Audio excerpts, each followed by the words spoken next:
천민이 주연되는 역전이란 제목으로 하나님 말씀 증거하도록 하겠습니다. 루세계에 있어서 첫 번째 리디머, 고엘이 될 수 있는 사람이 있었습니다. 그런데 그 사람은 이름 소개가 안 돼 있고 그냥 아무개라고 돼 있습니다. 여러분 읽어보셨지만 지금 룻기 4장은 굉장히 많은 이름들이 나옵니다. 그런데 뭐 별로 베들레헴 넓지도 않은 곳이니까 분명히 이 사람 이름이 있었을 거라고요. 근데 의도적으로 이름을 말하지 않습니다. 그냥 의도적으로 아무개. 그러니까 약간은 좀 초라하게 만드는 거죠. 이름을 부를 가치도 없다 그런 뜻이죠. 아무개. 왜 그렇습니까? 핵심을 본다 그러면 그는 이익과 손해를 중심으로 살았기 때문에 그렇습니다. 우리도 인생에 아무리 많은 은사를 갖고 기회를 갖고 있다 할지라도 그냥 무슨 결정을 할 때 이익이냐 손해냐, 이익이면 따라가고 손해면 안 가고, 그걸 본능적인 삶이라 그랬죠. 두려움을 피하고 욕심을 채우고, 그게 이익과 손해 아니에요? 그걸 가지고 살 때 이름조차 사라져 버린다는 거예요. 이건 뭐 무명의 인사, 겸손이 아니고 그냥 아무개라는 거예요. 아무개. 이름 말할 가치도 없는 녀석, 그런 뜻이라는 것입니다. 어떻게 살아야 되겠습니까? 우리 성경적인 표현에 하면 십자가의 길 걸어가야 되고, 좁은 길 걸어가야 되고, 희생이 있고 섬김이 있고 사명이 있는, 그러니까 고난의 길 뭐 이런 거 걸어가야지 아무개 인생에서 내 이름으로 살 수 있는, 그런 생명책에 기록된 이름으로 살 수 있는 거룩한 인생이 될 수 있다라는 것입니다. 오늘 4장의 내용은 이겁니다. 3장까지 룻이 이제 자기가 할 수 있는 적극적인 일을 다 했습니다. 그리고 이제 보아스와 하나님께 이제 믿고 맡기고 기다리고 있죠.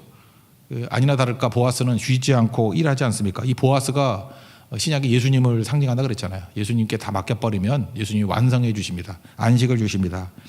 그래서 보아스가 했던 일이 뭐냐? 성문에 갔습니다.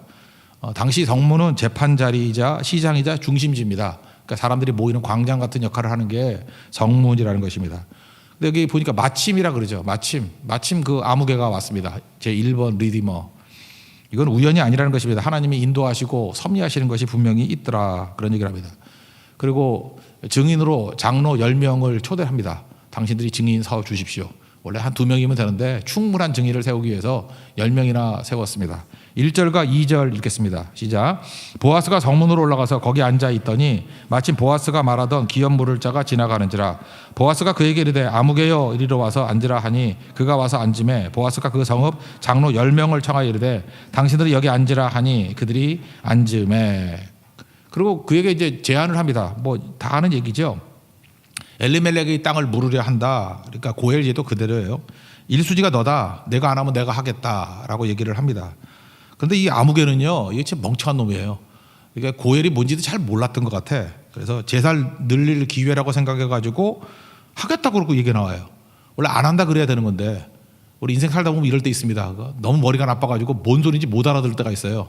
그래서 하겠다고 나와요. 하겠다고. 뜻하지 않은 위기에 처하게 됐죠.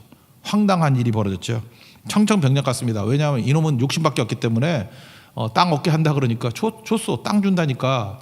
그래서 보아스가 좀 더 자세히 설명을 해줍니다. 말귀를 못 알아들으니까. 네가 땅 사면 네 땅 되는 게 아니고 그 룻의 땅이 되는 거야. 그 말론의 땅이 되는 거야. 네가 아들을 낳으면 네 아들 되는 게 아니라 양자가 돼가지고 죽은 말론의 아들 되는 거야. 이렇게 쭉 설명을 해줍니다. 그랬더니 드디어 현실 자각을 했죠. 그런 거였어? 그런 거죠. 손해보기 싫어. 여기 정확히 나요. 나는 손해보기 싫어. 네가 해라. 네가 가라 하와이. 그렇게 얘기했다고요. 그죠? 네가 가라 하와이. 네가 해라. 그러니까 뭐 멍청한 놈 간단한 얘기를 하고 있죠. 3절부터 6절까지 내용입니다. 읽겠습니다. 시작. 보아스가 그 기업 물을 자에게 이르되 모압 지방에서 돌아온 나오미가 우리 형제 엘리멜렉의 소유지를 팔려 함으로 내가 여기 앉은 이들과 내 백성의 장로들 앞에서 그것을 사라고 내게 말하여 알게 하려 하였노라. 만일 내가 물으려면 물으려니와 만일 내가 물으지 아니하려거든 내게 고하여 알게 하라. 내 담은 나요 그 외에는 물을 자가 없느니라 하니 그가 이르되 내가 물으리라 하는지라. 보아스가 이르되 내가 나오미의 손에서 그 밭을 사는 날에 곧 죽은 자의 아내 모압 여인 루색에서 사서 그 죽은 자의 기업을 그의 이름으로 세워야 할지니라 하니 그 기업 물을 자가 이르되 나는 내 기업에 손해가 있을까 하여 나를 위하여 물으지 못하노니 내가 물을 것을 내가 물으라 나는 물으지 못하겠노라 하는지라. 그러니까 이 녀석이 왜 아무개로 살게 됐죠? 사실 이거 아니었으면 성경에 나오는 그 메시아의 조상이 될 뻔했던 사람인데 손해보지 않겠다 그거죠. 이익되지 않으면 안 한다. 이제 그런 겁니다. 이게 또 뒤집어서 얘기하면은 하나님 잘 믿는 택함 받은 백성들에게는 이렇게도 해석할 수 있죠. 손해 볼 수 있는 일이 내게 온다라는 것은 나에게 기회죠. 그렇지 않습니까? 만약에 이게 손해 보는 일이 아니었다 그러면은 이 첫 번째 기업물을 이 리디머가 했지 안 했겠어요? 보아스한테 기회 안 왔겠죠.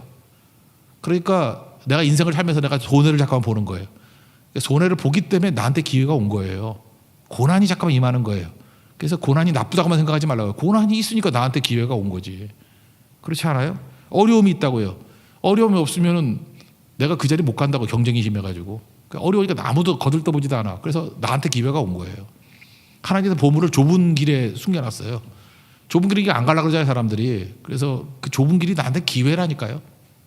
하나님은 경쟁이 많고 좋은 곳에 보화를 숨겨놓은 게 아니라 항상 이렇게 고난 속에, 어려움 속에, 그 다음에 뭐 부끄러움 속에, 뭐 남들이 거들떠서 보지 않는 곳에 다 숨겨놨습니다. 그럼 그걸 내 인생도 이렇게 예수 믿는데 고난이 많아 이러지 말고 이게 다 기회라는 거예요. 그래서 십자가는 기회입니다. 고난은 기회고 좁은 길은 기회고 희생의 자리는 사실 특권이에요. 기회예요. 그러니까 나한테까지 차례가 왔죠. 이렇게 인생을 해석하면 이게 복된 인생이 될 수 있다라는 것입니다. 보아스가 참 잘하는 것 중에 하나가 뭐냐면 뒤에 가가지고 우리 보통 이렇게 술수를 많이 펴는 사람 같으면은 이 첫 번째 리디머 찾아가가지고 협상할 수 있죠. 야, 너만 포기하면 돼. 빨리 도장 찍어. 내 돈 얼마 줄 테니까. 그러면 내 차례 올 거야. 이렇게 숨어서 하지 아니하고 공적으로 처리합니다. 우리 크리스찬들이 이게 참 중요한 것 같아요. 이렇게 숨어서 하지 말고 공적으로. 논점을 피하지 않습니다. 정확히 얘기해주고 다 얘기해주면은 하나님께서 그 피할 사람 다 피하게 만들어 버린다니까요. 숨어 살 거 없습니다. 공적으로 하는 거 이게 되게 중요하다는 거예요. 그래서 공적으로 모든 걸 처리하고 공적으로 아내를 받아들입니다. 7절부터 10절까지 읽겠습니다. 시작. 옛적 이스라엘 중에는 모든 것을 모으거나 교환하는 일을 확정하기 위하여 사람이 그의 신을 벗어 그의 이웃에게 주더니 이것이 이스라엘 중에 증명하는 전례가 된지라. 이에 그 기업 물을 자가 보아스에게 이르되 내가 너를 위하여 사라 하고 그의 신을 벗는지라. 보아스가 장로들과 모든 백성에게 이르되 내가 엘리멜렉과 기럯과 말론에게 있던 모든 것을 나오미의 손에서 산 일에 너희가 오늘 증인이 되었고 또 말론의 아내 모압 여인 룻을 사서 나의 아내로 맞이하고 그 죽은 자의 기업을 그의 이름으로 세워 그의 이름이 오늘 그의 형제 중에 중과 그곳 성문에서 끊어지지 아니하게 함에 너희가 오늘 증인이 되었니라 하니. 이게 공적으로 했다는 것이면 참 중요한 거죠. 그런 걸 우리가 하나님께서 이렇게 주셨던 모든 것들 지키는 게 아닙니다. 하나님께서 주신 모든 유업은 지키는 게 아니고 사용하는 겁니다. 사용해야 내게 되는 거예요. 그죠? 이렇게 돈도 사용하고 지위도 사용하고 잠깐 사용해야 된다, 써야 된다니까요. 그게 지키는 거라는 거죠. 그러면서 그 다음 얘기가 이제 쭉 나오는데 이제 11절과 12절이 되게 중요한 거예요. 이제 이웃 여인들이 막 얘기를 하는 건데 이게 중요한 거죠. 여기서 성경에서 이렇게 입에 말하기 힘든 사람인데 유다와 다말 사이, 며느리하고 시아버지 사이에서 태어났던 애가 베레스라고요. 이 베레스를 되게 중요시 여기는 거예요. 이 베레스 같은 존재. 사실 이거 태어나서는 안 될 애 같이 보이고 천민 같이 보이고 이게 초라한 얘기 아닙니까? 그거를 룻에게 적용시킵니다. 네가 다말 같은 똑같은 레벨이야. 근데 실제로는 이스라엘의 뿌리가 되는 라헬과 레아 같은 존재가 될 거야 라고 하면서 다말을 그 안에다 이렇게 포함시켜 버립니다. 지금 앞부분에는 아무개하고 보아스를 대비시켰죠. 보아스는 모든 십자가의 길, 희생의 길, 좁은 길 다 이렇게 받아들였잖아요. 그래서 보아스라는 이름을 갖게 된 거고 아무개는 손해보지 않겠다 그래서 다 포기해버렸죠. 넓은 길, 쉬운 길, 이익 얻는 길. 그러니까 이름조차 말할 가치가 없는 자들이 되었다라고 해서 보아스 아무개를 대비시키고 있는 거예요. 이제는 또 누구를 얘기를 하느냐 하면은 룻을 대비시키면서 그 메시아의 조상들 가운데 얼마나 비천한 여인들이 있었는지를 표현해주고 있습니다. 근데 그 여인들의 특징들이 뭐냐 하면 공통점이 이거예요. 천국은 침노하는 자의 것이라 그랬잖아요. 적극적으로 하나님의 약속을 붙들고 적극적으로 하나님 나라에 동참한 사람들이라는 거예요. 그러니까 그게 뭐예요? 고난의 길이고 십자가의 길이고 사명의 길이죠.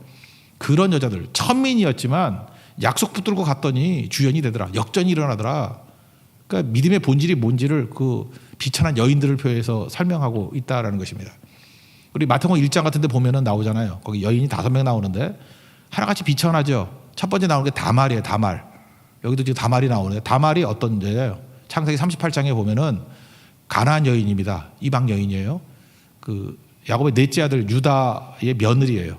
유다에게는 첫 번째 아들이 엘이라고 있었는데 엘 이름이 무슨 뭘 나쁜 짓 했는지 악한 일을 해가지고 하나님이 죽여버려요. 그러니까 이게 고엘 제도가 있으니까 그 다말이 엘의 아내였으니까 두 번째 아들이 아들한테 가야 될 거 아니에요? 두 번째 아들이 오난이에요. 오난 이 녀석이 아들 낳으면은 자기 아들 못 되고 형의 아들로 양자로 가야 되니까 이렇게 몸에 씨를 안 남기려고 그랬어요. 그래서 하나님 그걸 악하게 보셔가지고 오난도 죽여버려요. 그랬더니 유다는 무슨 생각을 했죠?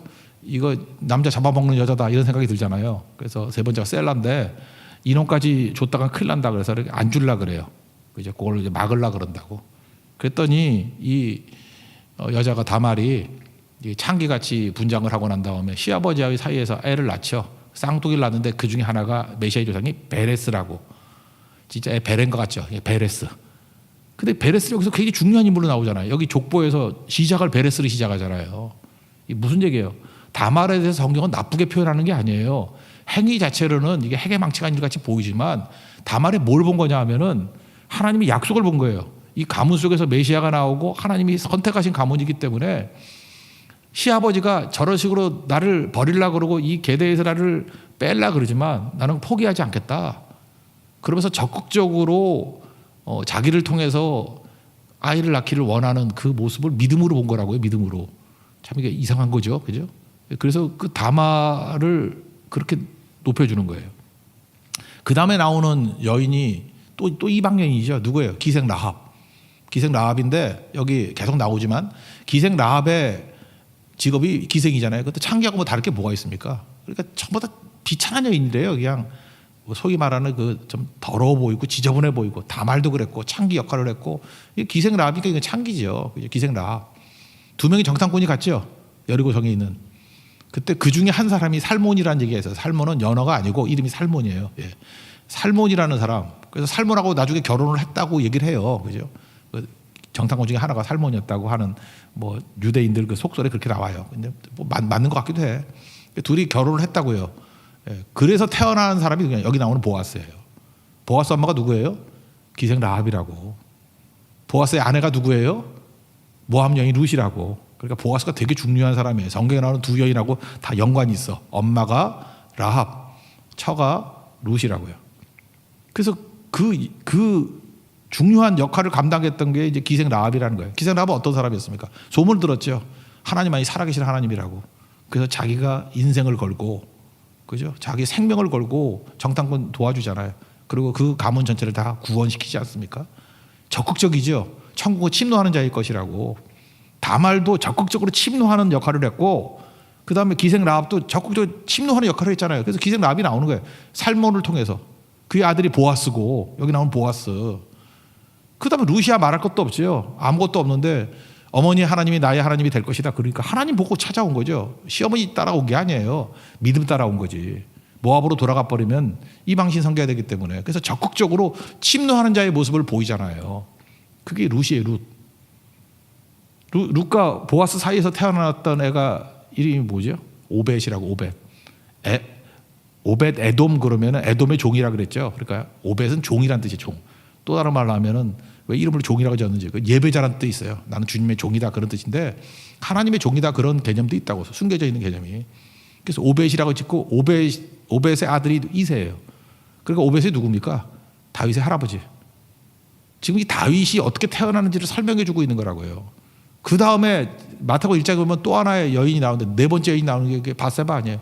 바세바도 남자의 아내였잖아요. 근데 그도 또 하나님 약속을 붙들고 나가서 솔로몬 난 거 아니에요? 그러니까 우리가 볼 때 윤리적으로 볼 때는 이게 도대체 무슨 이거 쓰레기 같은 자들만 쭉 나오나? 다말 첫 번째. 그죠? 창기 역할 했잖아. 시아버지 사이. 그 다음에 두 번째 뭐예요? 기생 라합. 이거 창기잖아요. 룻. 뭐 이렇게 더럽진 않지만 이거는 모함 여자잖아요. 과부잖아요. 과부. 그 메시아 계통에서 나오는 여자들은 주로 과부가 많아. 그죠? 과부. 아니면은 이거 뭐 남편 죽였으니까 과부라 그러나? 이건 남의 처자라 아예 그냥 바세바는. 그리고 하나 좀 거룩한 게 나오는 게 마리아예요. 근데 마리아는 또 처녀로 잉태하잖아요. 5명 나오거든요. 마태복음 1장에. 다 내용이 뭡니까? 비천하다는 거예요. 그죠? 천하다는 거예요. 근데 이 여자들의 공통점이 뭐죠? 하나같이 하나님 약속의 인생을 건 거예요. 하나님 나라의 인생을 건 거라고. 그 침노하는 자의 그런 모습들, 거기에 하나님의 은혜가 임한다 그런 얘기예요. 그러니까 보아스의 내용은 아무개하고 비교해가지고 이미 가지고 있는 게 있죠. 그때에 좁은 길 가고 십자가의 길 가고 희생하고 섬기고 누굴 커버해주고 이렇게 사니까 하나님께서 그에게 은혜를 주신 거고, 여인들의 얘기들은 원래 비천했다고요. 그죠? 이게 세상에서 의지할 거 하나도 없는 여자들이었어요. 근데 공통점이 뭐예요? 적극적으로 침노하는 자의 모습을 가지고 하나님의 약속에 동참하고 나라에 동참하고, 다 뭐예요 지금? 선택의 선택. 보아스의 선택이 그를 이름 있는 자로 만들었고, 그 아무개의 선택이 그를 이름 없는 진짜 아무것도 아닌 존재로 만들어버렸다. 그리고 이 비천한 천한 여인들이 결국 그들의 선택을 통해서, 적극적인 침노하는 자의 선택을 통해서 주연 같은 역할을 하는 역전이 일어나게 되었다. 그거를 말해주고 있다는 것입니다.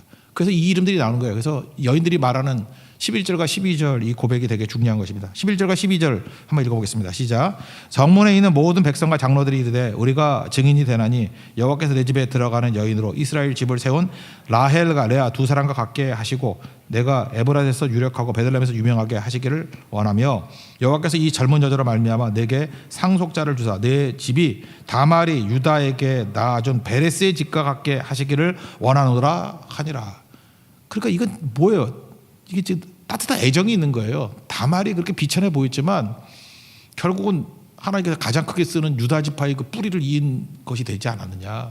적극적인 것을 통해서 네 역할이 아무리 봐도 다말 같은 역할을 할 것 같다. 하나님이 그런 축복, 다말에게 임했던 축복과 은혜가 임하기를 원한다. 그러니까 보아스도 좁은 길 걸어갔고, 그 다음에 룻도 좁은 길 걸어갔고, 보아스도 약속 붙들고 룻도 약속 붙들고 적극적으로 더. 근데 보아스보다 이 여자들이 했던 일이 더 적극적인 거예요. 그러니까 대충 믿지 말고요. 약속 붙들고 나라 붙들고 좁은 길 걸어가고 십자가 길 걸어가고 더 열정적으로 열심을 가지고 충성 다하는 모습이 있어야 된다는 거예요. 그 위에 은혜가 임하게 된다 그런 거죠. 하나님께서 역전을 주신다는 거예요. 오늘 그게 제일 큰 메시지입니다. 조건에 관계없이, 환경에 관계없이 열심히 주를 따르는 종 되기를 축원합니다. 그랬더니 이제 13절에서 17절까지 베들레헴 여인들이 막 얘기를 합니다. 찬양을 하고 이 찬송의 내용들을 한번 보자는 거예요. 내용은 뭐냐? 함께 기뻐하는 회복이에요. 회복. 그러니까 그들이 왜 기뻐했냐면 회복되는 모습을 볼 때 희망이 생기는 거예요. 여자들이. 사실은 룻 말고도 그 베들레헴 여자들이 뭐 희망 없는 여자들도 많이 있었을 거 아니에요. 남들이 은혜 받고 회복되고 하는 걸 바라보면서 아, 저게 은혜구나. 그래서 막 찬송을 하면서 나도 저런 은혜의 회복이 있기를 원합니다 라고 하는 소망이 생기더라는 거예요. 그게 믿음의 확산이죠. 그거를 말해주고 있다라는 것입니다. 누굴 만나서요? 리디머를 만나서. 참된 리디머는 회복시킨다는 거죠. 원래 나오미하고 룻이 빈손으로 왔잖아요. 근데 하나님께서 그에게 가득가득 채워주셨죠. 왜요? 침노하는 자의 것이기 때문에 하나님을 적절히 붙들고 약속 붙들고 나라 붙들었더니 하나님이 은혜 부어주셔서 리디머를 통해서 회복시켜 주시고 구원시켜 주시고 또 모든 것들을 풍성히 해 주셨다는 것입니다. 회복이 뭐예요? 우리에게 리디머가 누구죠? 예수님 아니에요. 그러니까 적극적으로 예수님 믿고 나아가면, 예수님만 의지하고 나아가면 우리 영혼이 회복되고 우리 기업이 회복되고 뭐 재산, 신앙, 사람 잃었던 사람이 회복이 되고 잃었던 재산이 회복이 되고 잃었던 신앙이 회복이 되고 모든 것이 다 회복이 되더라. 예수님이 회복시킨다. 그 얘기예요 지금. 그래서 찬송하게 되더라. 회복은 내 힘으로 되는 거 아닙니다. 리디머를 통해서 되는 거죠. 예수님 통해서 회복이 되더라. 대표적인 게 두 가지죠. 땅이 회복되고 또 하나는 아들이 회복되는 거. 모든 것들을 다 회복시켜 주시더라. 그래서 여인들이 찬송을 합니다. 근데 이 여인들이 원래 베들레헴에 나오미가 왔을 때 비웃던 사람들이죠. 저 이름이 저거 뭐 풍족하게 나갔더니 거지돼서 돌아왔는데 와서 비웃고 막 수군수군 대던 여자들 아니에요. 원래 군중은 이렇게 변하는 것입니다. 수군수군 대던 사람들이 이제는 찬송하고 격려하고 칭찬하는 사람으로 변화가 되었다는 거예요. 생명의 회복자고 노년의 봉양자고. 그리고 오벳이라는 이름도 누가 지어줬는지 알아요? 이웃 여자들이 지어줬어요. 오벳이라는 이름. 그래서 그냥 아이 좋다. 니네들이 찬송하는 얘기니까 오벳이다. 하나님의 종이고 그 다음에 또 다른 예배자라는 거거든요. 종이라는 의미도 있고 예배자라는 의미도 있어요. 그러니까 하나님의 종이고 예배자다. 그래서 기뻐하더라. 뭐 그런 얘기예요. 그리고 여기 마지막 설명이 뭐예요? 이렇게 해서 태어난 오벳이 이세를 낳고 다윗을 낳았다. 그러니까 다윗 할아버지가 됐어. 요걸 설명해 줄 거예요. 그러니까 여러분들 유대인들 구전에 의하면은 사사기하고 룻기를 사무엘이 썼다고 얘기를 해요. 사사기하고 룻기. 그러니까 이거는 왕정 시대 때 추억하면서 쓴 성경이라고. 그러니까 그래서 이제 다윗을 설명하고 있는 거예요. 다윗의 족보가 이렇게. 그러니까 조선 시대 때 뭐 용비어창가 이런 게 있었잖아요. 그죠? 어떻게 이성계가 나왔나 하면서 그 선조들 설명하듯이 지금 이 룻기의 핵심은 그거예요. 다윗 왕이 존재하게 됐던 것들이 이렇게 하나님의 십자가의 길을 걷고 좁은 길을 걸었던 그 조상들의 믿음의 원천이 있었기 때문이다. 이거를 보여주고 있다는 것입니다. 13절부터 17절까지 내용을 읽겠습니다. 시작. 이에 보아스가 룻을 맞이하여 아내로 삼고 그에게 들어갔더니 여호와께서 그에게 임신하게 하심으로 그의 아들을 낳은지라. 여인들이 나오미에게 이르되 찬송할지어로다. 여호와께서 오늘 내게 기업물을 자가 얻게 하지 아니하셨도다. 이 아이의 이름이 이스라엘 중에 유명하게 되기를 원하노라. 이는 내 생명의 회복자이며 내 눈의 봉양자라. 곧 너를 사랑하며 7 아들보다 귀한 네 며느리가 낳은 자로다 하니라. 나오미가 아기를 받아 품에 품고 그의 양육자가 되니 그의 이후 여인들이 그에게 이름을 지어주되 나오미에게 아들이 태어났다 하여 그의 이름을 오벳이라 하였는데 그는 다윗의 아버지인 이새의 아버지였더라. 누구나 회복이 필요합니다. 그래서 오벳이 태어나는 모습을 보면서 뭘 본 거예요? 하나님의 은혜의 승리죠. 저렇게 약속 붙들고 나라 붙들고 갔더니 하나님 저렇게 회복시켜 주시더라. 회복을 보는 여인들이 지금 자기도 희망을 갖는 거예요. 하나님 나도 회복시켜 주십시오. 그래서 교회는 어떤 것이 돼야 되냐? 이런 회복을 볼 수 있는 곳이 돼야 돼요. 여러분 한 사람 한 사람이 리디머를 붙들고 예수님 붙들어서 회복되는 모습을 보여주면 한 사람의 회복에서 그치는 게 아니라는 거예요. 주변에 있는 많은 사람들이 소망을 가지고 나도 저렇게 회복될 수 있겠구나라고 해서 찬송하며 믿음의 확산이 일어나게 된다는 것입니다. 은혜의 힘이 뭔지를 깨닫게 된다는 거예요. 은혜의 힘. 우리가 다 이런 회복의 능력들을 체험하고 회복을 볼 수 있는 거룩한 교회가 되기를 축원합니다. 이게 오늘 내용이라는 거예요. 그리고 이제 마지막 이 가문의 특징이 뭐예요? 이제 정리하는 거예요. 이 가문의 족보를 보면서 이 가문의 특징이 뭐라고요? 하나님의 약속 붙들고 나라 붙들고 헌신했던 다말이 있던 가문이고 그렇게 하나님 약속과 나라를 붙들었던 라합이 있던 가문이고 룻이 있던 가문이다. 물론 그 뒤에 이제 바세바는 나중에 나오니까 그 세 명을 지금 강조하고 있는 족보예요. 그러니까 다말의 아들 베레스부터 나오죠. 이게 되게 중요한 거라고. 베레스가 성경 여기만큼 중요하게 여긴 데가 없어요. 가장 비천한 다말 그의 아들 베레스, 가장 비천한 라합 그죠 그의 아들 보아스, 가장 비천한 여인 룻 그의 아들 오벳. 그 설명하느라고 지금 10명의 족보 얘기를 간단히 설명하고 있다는 것입니다. 약속을 소중하게 여기는 사람은 어떤 부끄러움도 개의치 아니하고 하나님 앞에 나아간다는 거예요. 다만 이거 부끄럽잖아요. 근데 역전시켜버리고 라합도 부끄럽잖아요. 근데 다 뒤집어버리고 롯도 부끄러운 여인은 이방인이고 그죠 뭐 과부고 뭐 자랑할 게 있어요. 다 뒤집어버린다는 거죠. 그 잘난 여인들 보라는 거예요. 그 예쁜 여인들 보라는 거예요. 뭐 잘된 게 뭐가 있어요. 결국은 아무리 천민이라 할지라도 하나님의 약속과 나라 붙들고 가면 다 뒤집어지더라. 하나님 나라에게 주역이 되더라. 그게 핵심이라는 것입니다. 그리고 여기 맨 이름들이 나오잖아요. 이렇게 많은 이름이 나온 데가 어디 있어요? 한 장에. 그런데 원래 첫 번째 리디머였던 그놈은 손해 보는 일 안 해. 그랬더니 의도적으로 이름 말하는 거야. 말하지 않는 거야. 이름 알면서도 아무개라고 해요. 아무개로 살지 마십시오. 십자가의 길 좁은 길 걸어가면서 내 이름이 인정받는 그런 종 되기를 원합니다. 그리고 원래 그 고엘 제도가 원래는 보아스가 아들을 낳아서 나오면은 그게 누구 아들이 되는 거예요? 누구 아들이죠? 말론의 아들이 되는 거 아니에요. 근데 이 족보를 보면 말론이라고 안 들어가고 누구라고 들어가 있어요? 보아스라고. 이것도 하나님의 은혜예요. 하나님이 고엘 제도의 그 틀을 깨버리면서 네가 네 이름 없이 말론의 아들을 낳았다 할지라도 너만은 예외야. 보아스의 아들이야. 보아스의 아들 오벳이야 라고 해서 여기도 이게 보아스로 들어가 있고 나머지 모든 족보에도 다 보아스로 들어가 있어요. 그러니까 하나님께서 이 보아스를 얼마나 귀하게 여기셨는지 깨닫게 되더라는 것입니다. 한번 읽어보죠. 18절부터 22절까지 족보 마지막 읽겠습니다. 시작. 베레스의 족보는 이러하니라. 베레스는 헤스론을 낳고 헤스론은 람을 낳았고 람은 아미나답을 낳았고 아미나답은 나손을 낳았고 나손은 살몬을 낳았고 살몬은 보아스를 낳았고 보아스는 오벳을 낳았고 오벳은 이새를 낳고 이새는 다윗을 낳았더라. 베레스의 엄마가 누구라고요? 베레스의 엄마? 다말. 그 다음에 쭉 내려오면 그 살몬을 낳았다 그랬는데 살몬의 아내가 누구예요? 기생 라합.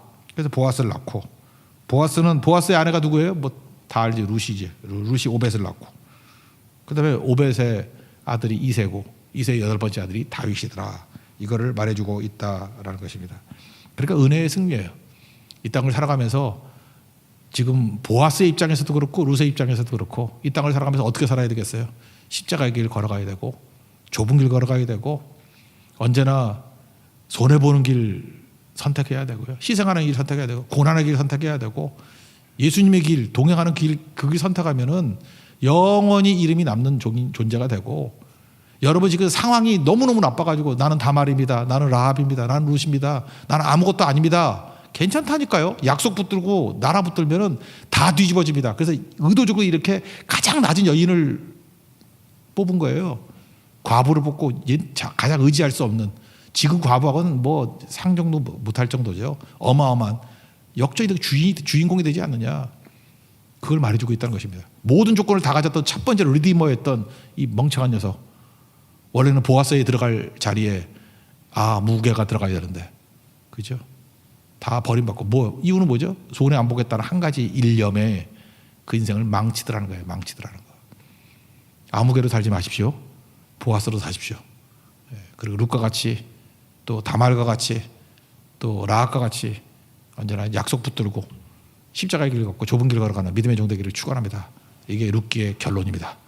우리 주의 길을 걸어가는 믿음의 종되기를 축원합니다. 자리에서 일어나겠습니다. 좁은 길 전하겠습니다.